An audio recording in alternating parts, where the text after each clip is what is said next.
Assalamualaikum warahmatullahi wabarakatuh. Halo teman-teman, di sini saya akan menjelaskan tentang model pembelajaran Webert atau model pembelajaran laba-laba. Oke guys, di sini saya akan membahas yaitu yang pertama pengertian model Webert, karakteristik model Webert, langkah-langkah model Webert, pelaksanaan, kelebihan, kekurangan, dan contoh penerapan dari model pembelajaran Webert. Di bagian pengertian terdapat menurut Sugiono yaitu yang menyatakan model pembelajaran jaring laba-laba atau Webert merupakan model yang menggunakan pendekatan tematik yang kemudian dapat dikembangkan lebih lanjut pada masing-masing bidang pengembangannya. Sedangkan menurut Fogarty yaitu karakteristik model jaring laba-laba atau Webert adalah adanya pandangan luas secara keseluruhan dalam suatu tema yang dapat membentuk jaringan dari berbagai bidang pengembangan. Karakteristik atau ciri dari model Webert yaitu siswa sebagai subjek belajar, memberi pengalaman langsung, fokus tema berkaitan dengan hidup siswa, menyajikan konsep dari mata pelajaran, bersifat fleksibel, dan prinsip belajar sambil bermain, sehingga siswa dapat melaksanakan pembelajaran dengan asyik dan tidak membosankan. Pada model Webert mempunyai langkah-langkah menurut Aisyah yaitu mempelajari kompetensi dasar, menentukan tema, mengidentifikasi tema dan subtema, dan memetakannya dalam jaringan tema. Kemudian mengidentifikasi indikator pada setiap kompetensi bidang pengembangan melalui tema dan subtema. Kemudian dari tema yang telah ditentukan, siswa akan mendapatkan beberapa kosakata yang berkaitan dengan tema.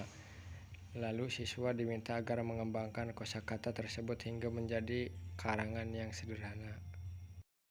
Untuk pelaksanaannya dari model Webert itu sendiri yaitu seperti pemetaan kompetensi, inti kompetensi dasar, indikator dalam tema. Kemudian indikator dikembangkan sesuai dengan karakteristik peserta didik.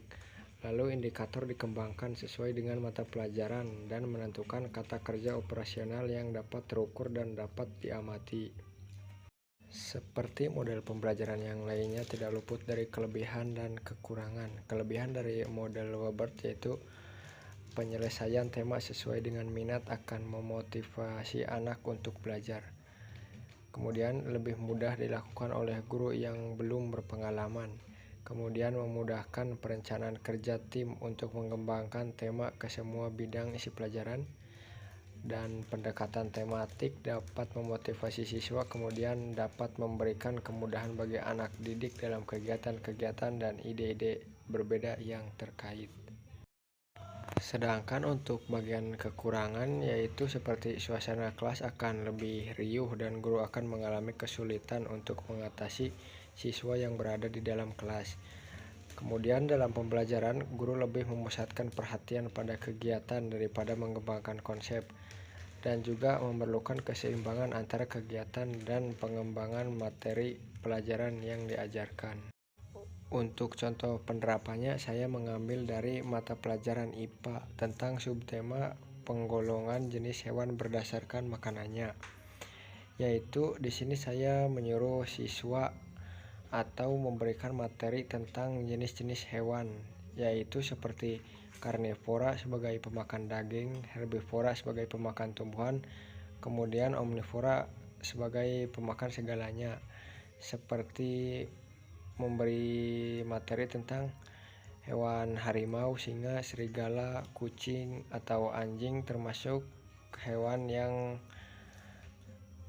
karnivora. Kemudian kambing, kerbau, jerapah termasuk ke golongan hewan herbivora. Kemudian ayam, babi, bebek, beruang hitam termasuk ke hewan yang bergolong omnivora. Kemudian contoh penerapan yang kedua dari model ini, saya mengambil dari mata pelajaran matematika tentang mengenal bangun datar. Di sini saya mengajarkan materi tentang bangun datar, yaitu seperti ban sepeda berbentuk lingkaran, papan tulis berbentuk persegi panjang, kemudian buku berbentuk persegi. Jadi siswa bisa lebih mengerti karena diberikan contoh langsung. Sekian pemaparan yang bisa saya sampaikan. Terima kasih. Mohon maaf bila ada kekurangan dan kesalahan. Wassalamualaikum warahmatullahi wabarakatuh.